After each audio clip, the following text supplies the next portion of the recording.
for the past nearly 50 years, the First Unitarian Church has been a focal point of my life. I have lived through tumultuous as well as placid times. I've often been challenged and enlivened, but sometimes bored and disillusioned. I've seen hundreds of people come and go, and can thank the church for helping me meet many interesting and committed individuals. I've also found many friends that have lasted for a long lifetime. And amidst all the triumphs and tragedies, often being untimely deaths, our congregation has kept true to its belief in the freedom of each individual to find her own truth and the importance of our caring relationships with one another. Add to this the ability to find humor in most situations, and you have a pretty good snapshot of our church. What more could one ask for? So think about things you like about the church. I like to make a little list in my head so you could think about 3 things that are important to you.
Okay, I'm going to talk about the early efforts to start the church.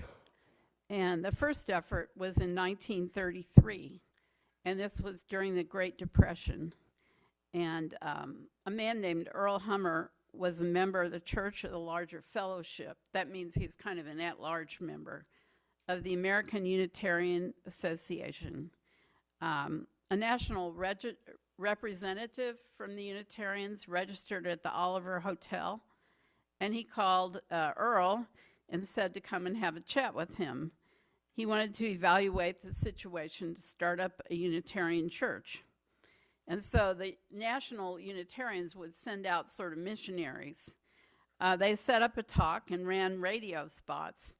Would you like to know something of a logical liberal religion? A small group appeared. Some knew about liberal religion, and others were just dissatisfied with orthodoxy. Some of those at that meeting worked together to start a Unitarian church. Services were held in various venues, borrowed pulpits from undertakers. They met at hotels, train station, various homes. From time to time, the Western Conference sent missions to help. People came and stayed for 2 weeks. A minister from the Indianapolis church came several times, and big Unitarians stopped on trips between Boston and Chicago. Students from Meadville came and gave sermons. The church paid their train fare, which was $2 to $3. Dr. Preston Bradley from the National Unitarians came and gave a talk, and a local mainline church let them use their church. There were 750 people there.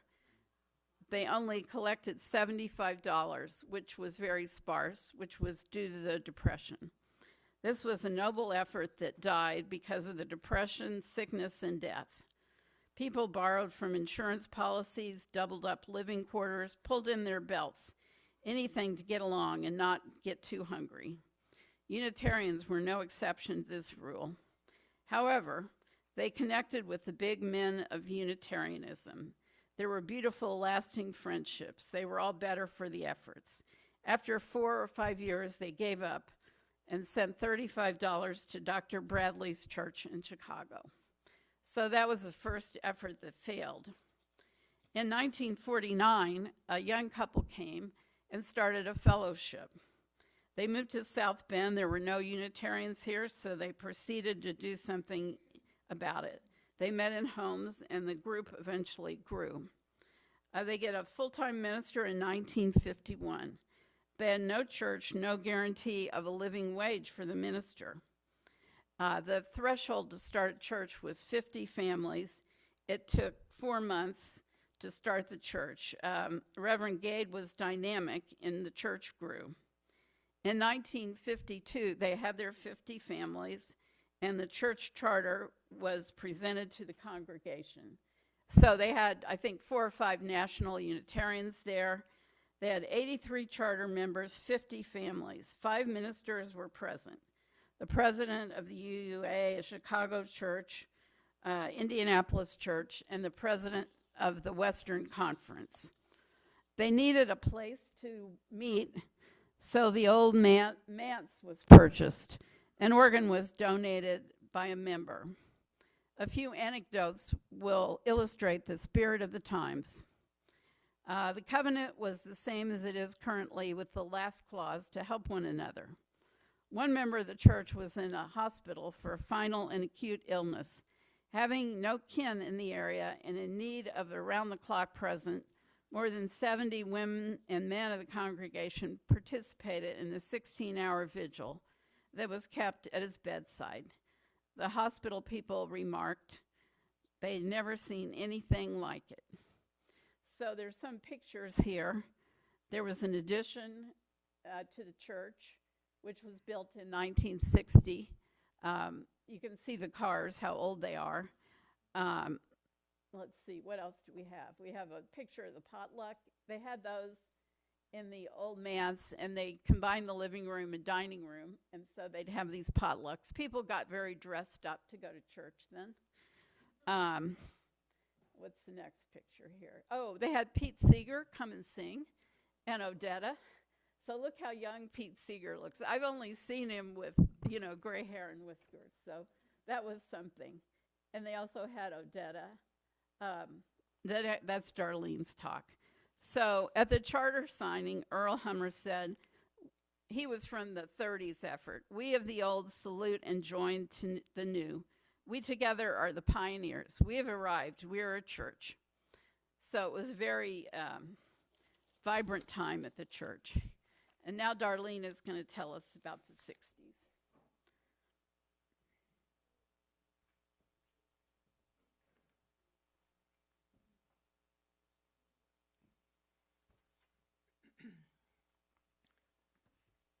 Better get my other glasses. Yes, I'm Darlene, and my husband Dale Gibson and I have been coming to the church since the early 60s. As she said, the church began officially in 1952, and you saw the picture of the combination of the old manse and the addition. When we arrived, Rudy Gelsey was the minister. He was from Austria and started out as a very proper fellow, as was the church.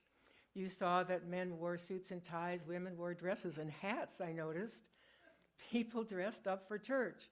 There was one guy, Gordon Link, who wore a turtleneck, but it was explained to me that he was artistic. So apparently that gave him some flexibility on his attire.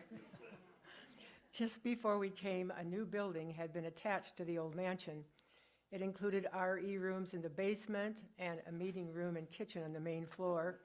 Services were similar in format to what we have now, except that we had an electronic organ, which I played for a few years.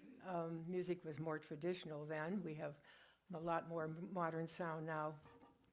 Rudy Gelsey left in '63, and we heard for all his properness that he ended up spending many nights in jail protesting the Vietnam War after he left. About that time in South Bend, Indiana, as Bob Dylan was singing, the times they were a-changin', and our new minister, Joe Schneiders, came. He was a committed activist, and during his term from '65 to '68, the church became a hub of activity, especially around civil rights and later anti-Vietnam War protests. There were many letters and articles in the newspaper from our minister, and lots of protests that began and ended at the church, and we were in a good place for that too, right on the corner of Michigan and North Shore, so we could go downtown and come back. All of this activity led to much controversy and threats, which culminated in the church being set on fire in 1968. By that time, church membership and contributions had shrunk because not all the members liked our high profile and our stands on all the concerns of the day. So our minister moved on to be on the Michigan Civil Rights Commission. After the fire, other churches were very supportive. For a year we met in different churches. There was an article in Time magazine. We had a service where supporters and Unitarians from all over the country joined us in solidarity. Our insurance policy was canceled, and we had a hard time finding coverage. Basically, we were in a state of shock. My husband, Dale Gibson, acted as executive secretary for a couple of years, and he kept the business of the church going, including organizing services, and we learned to make it on our own. Dale also acted as a minister pro tem and married quite a few people. Sometimes he wondered if they were really married, but I guess they were. One couple wanted to be married in their motel room, and my husband dryly suggested that maybe they didn't want to waste any time. So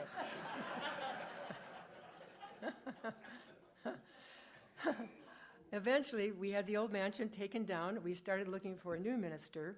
In 1971, Joel Schofield came to us from San Francisco. He was a real flower child and the son of a famous UU minister, Harry Schofield. Joel was a free spirit, very creative. He organized medieval dinners and plays and encouraged us to plant an organic garden on one of our members' properties. One day, he decided that he needed manure for the garden, so he got some really fresh manure. He didn't know it needed to be aged. And he put a big piece of plastic in the back of his little yellow VW convertible and filled it with manure, but I can't quite say that it was ever the same afterwards. The car, you didn't necessarily want to ride in it. Another time he sponsored a hog roast in our side yard, but he forgot to make arrangements for the disposal of the hog. So it sat there in the yard for a week or so. Joel had been to Japan. He built us a Japanese garden by the entrance of the church. He used records of whale calls in the service, and things began to loosen up. Looking back on the decade of the 60s, we started out as a more traditional church. We moved into the activism of the turbulent 60s and began the 70s with Joel, who was a delightful free spirit and who eventually later became an elementary teacher. Interestingly enough, both Joe Schneiders and Joel Schofield described us as a do-it-yourself church. And it kind of looks like we're still in that tradition now. We know how to make a church with or without a minister, and I think we're pretty good at it.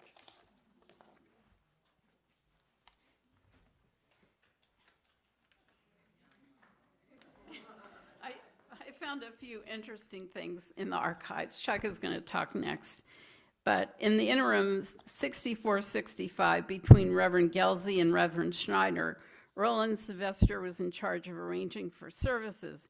He did his best to bring in excellent speakers. One was Studs Terkel. This was before Studs became a famous author, but he was well known for his interview show on Chicago radio. He came to town on the bus.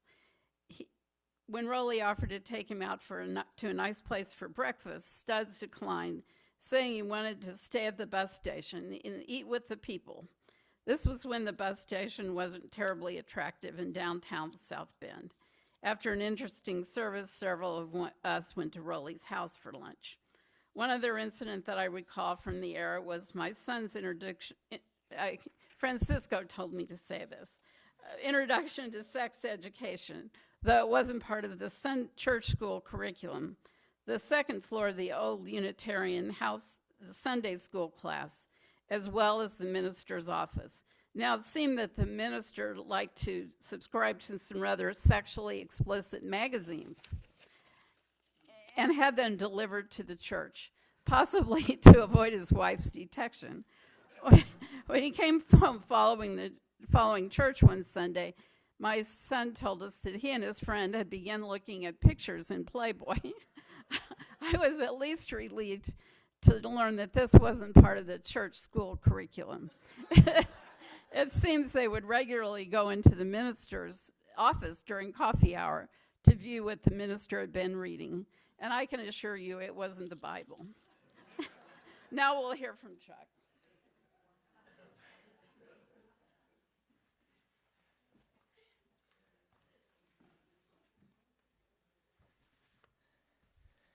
Some of my comments overlap with Darlene's a bit. The part of our history I'm going to tell you about took place during a turbulent time in modern U.S. history during the Vietnam War. I was a senior at Notre Dame in the 1968-69 school year and was actively involved in the campus leadership of actions opposing the war. Our efforts were largely confined to campus. Notre Dame did not encourage engagement with South Bend at that time.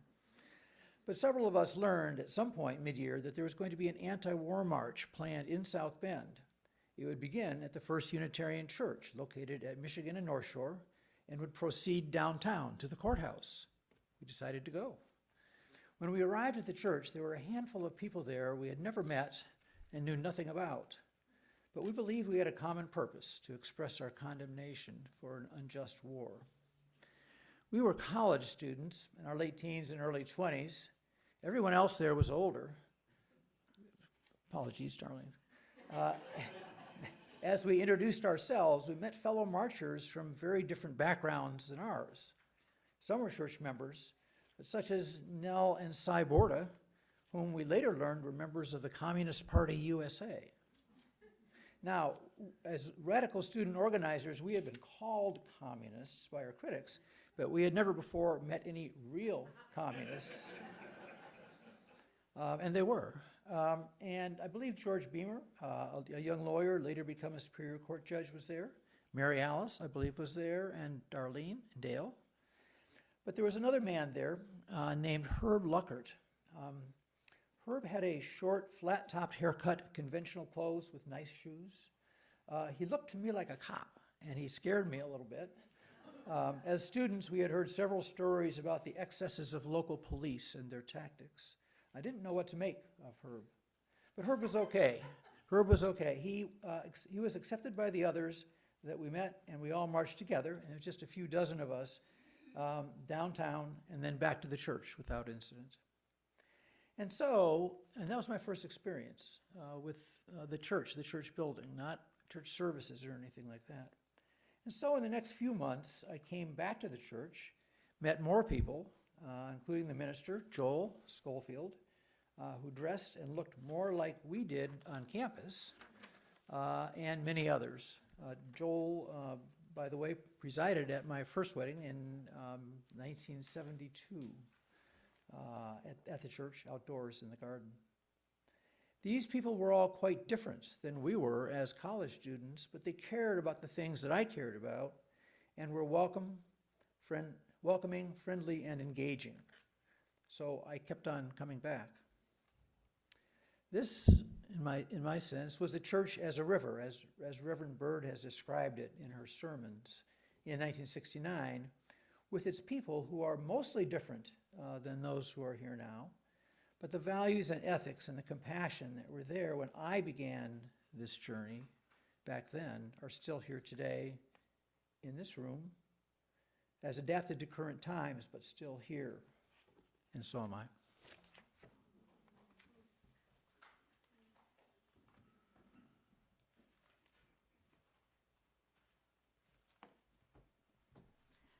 Diana Mendelson is next. She's going to tell us about woman's spirit.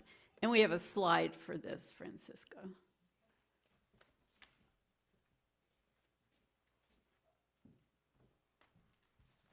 Good morning, Diana Mendelson.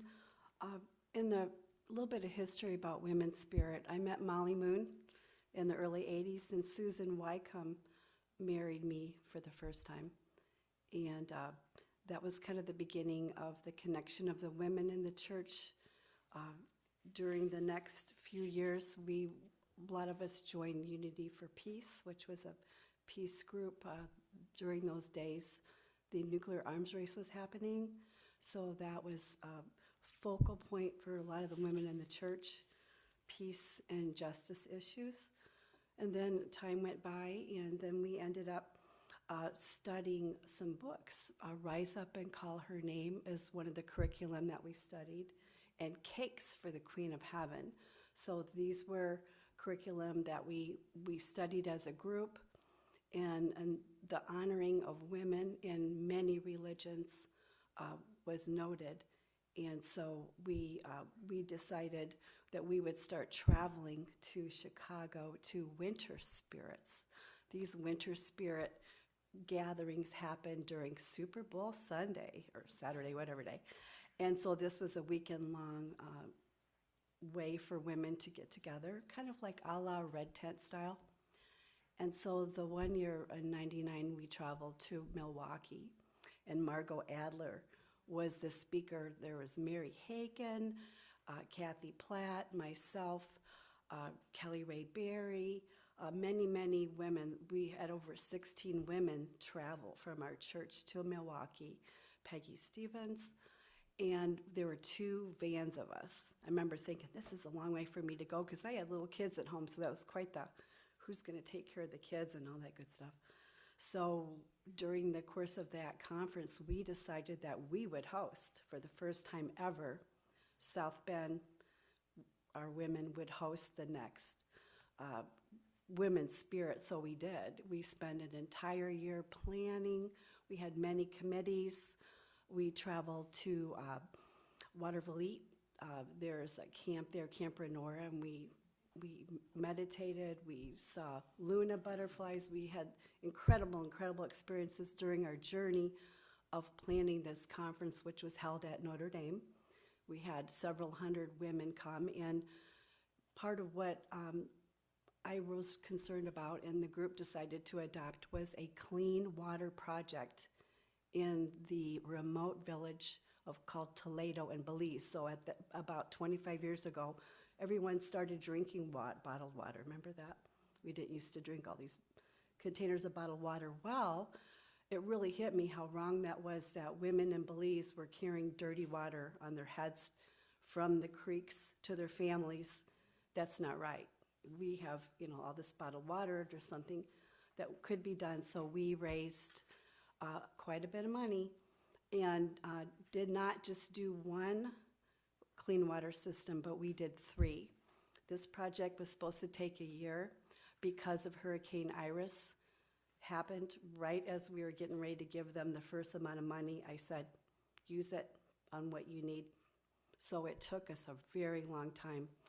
We ended up hosting, we did a couple lay-leds. One was in Hobart, Indiana, at a Unitarian church there, and the theme was honoring our grandmother. So we did many things to raise money. We played at the Fernwood Folk Festival. That was really fun. And the theme of our CD was, thank you, Susan, yes. And so we were truly sisters on a journey, and there was a lot of ritual. We met at people's homes. We did hot tubbing at my house and back massages. We had so many great experiences, and so we ended up completing 3 projects, and one of my goals is to travel there once I retire and document the water projects. So I felt like the group really came together to host this conference, and part of it for me personally was kind of scary, not knowing. Once we traveled to Elkhart and we were recording in Lynn Marie Helvey's living room. Every time a boat went by the river, we had to stop the recording and start over again. And we ended up, I remember attaching egg cartons to the walls of a room while we were recording. So it was very interesting, and it just amazed me that we were able to raise as much money as we did. And I am going to be applying for a grant to repress the CD. We're out of CDs and people want them, so that's something that we're thinking about doing. And just, it was such a great experience, and it really did solidify the women's love for one another in our quest for peace and justice. And a lot of us are continuing with that work, and a lot of us are continuing with music. So it's been a great journey.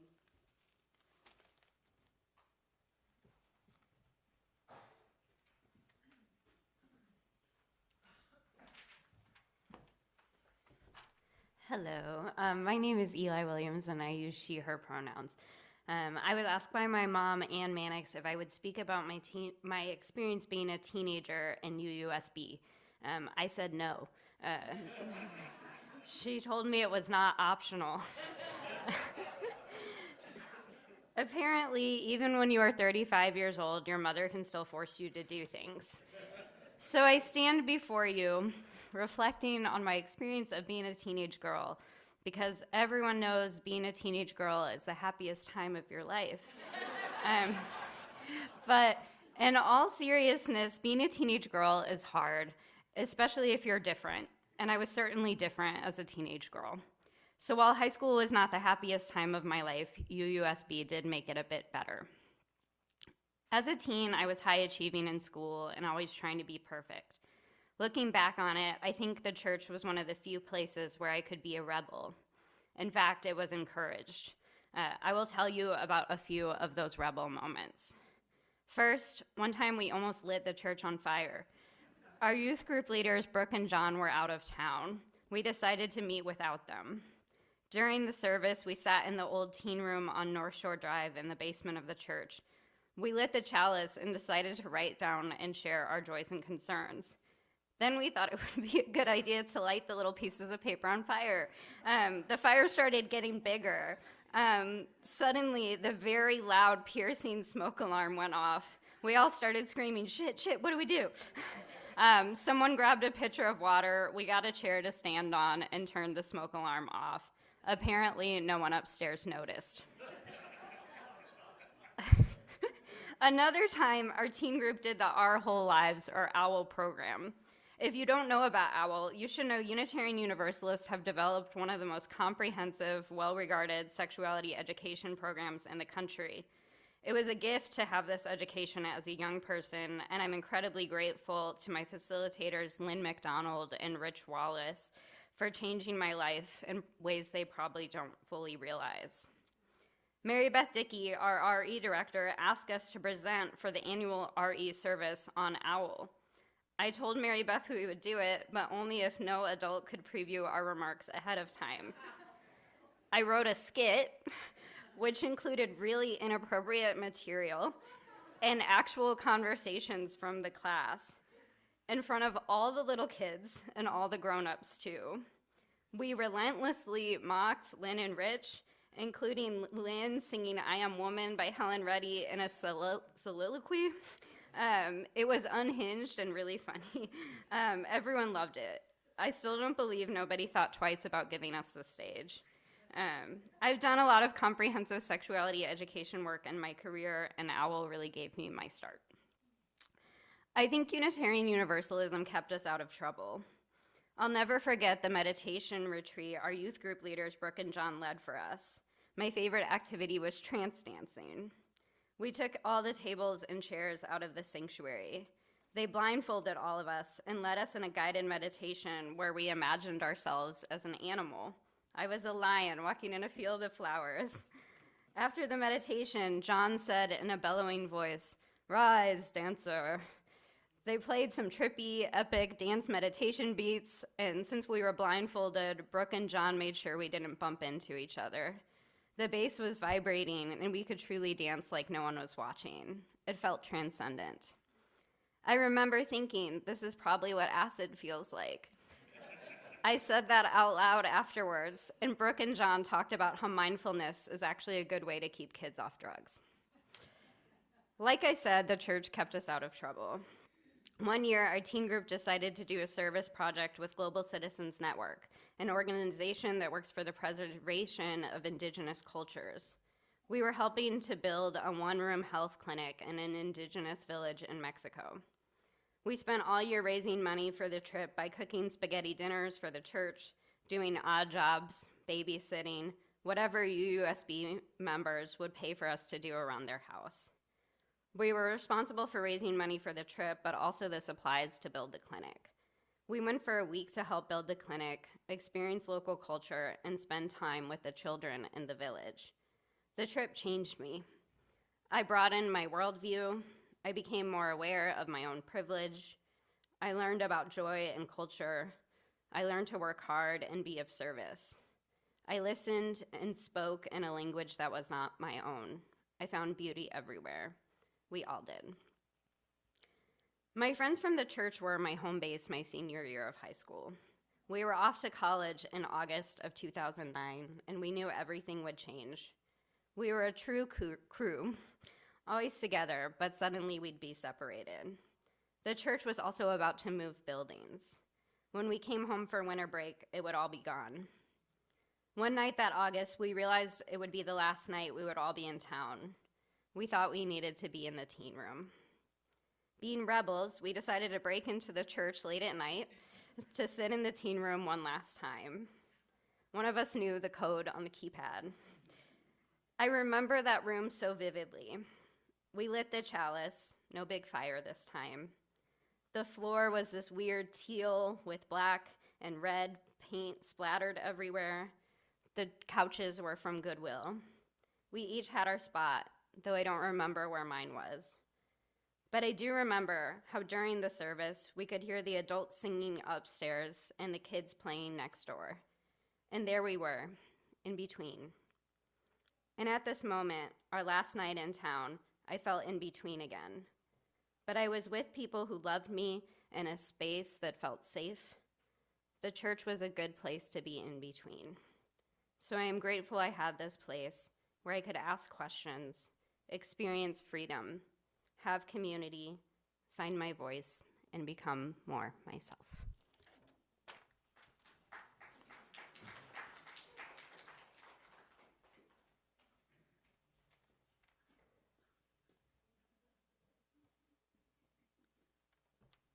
Thank you, Eli. I'm going to talk briefly about moving to the new church. Francisco, can you find the picture of the committee?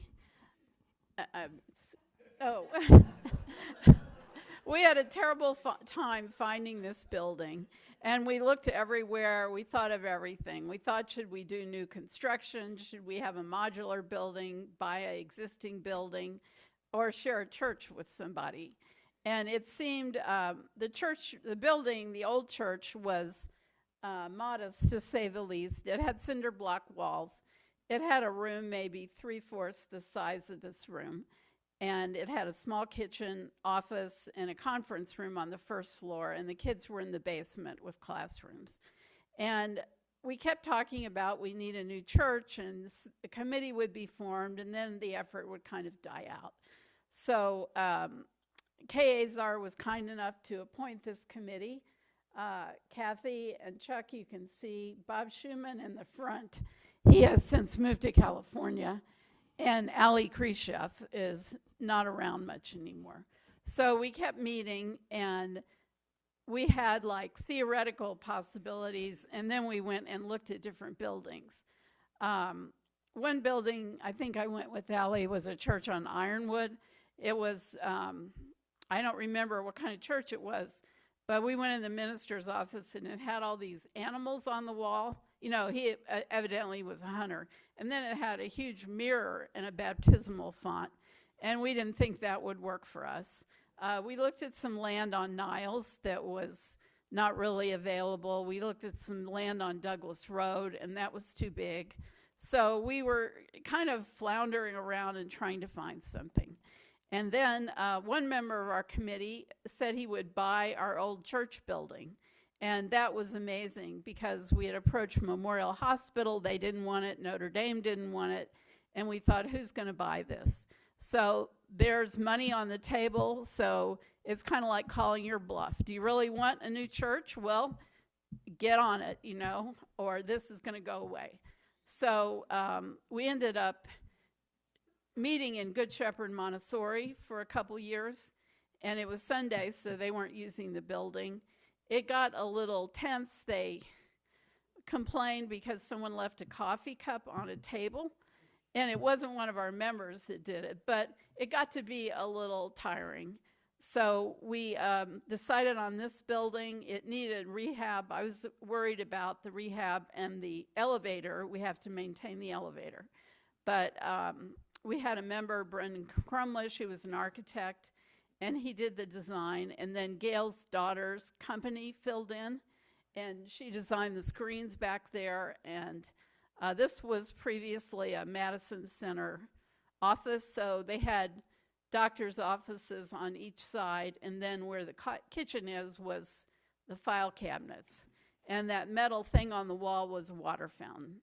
So through the generosity of our members, we finally got it together and raised probably $1 million. And part of it was from the sale of our old building and contributions. And it was a very scary thing for us and for the congregation. And the old church, on Howard Street, there were people that would speed. There was no parking. So we have a parking lot here and a nice church. And I want to thank all the committee members and all the people that helped and gave money. It was amazing. Okay, now we are going to listen to a song. It's in your hymnal number 715, and it's a Cahill Gilbron poem that these women made into a song. And it says, the basic thing is your children are not your children. They have dreams that you can't even think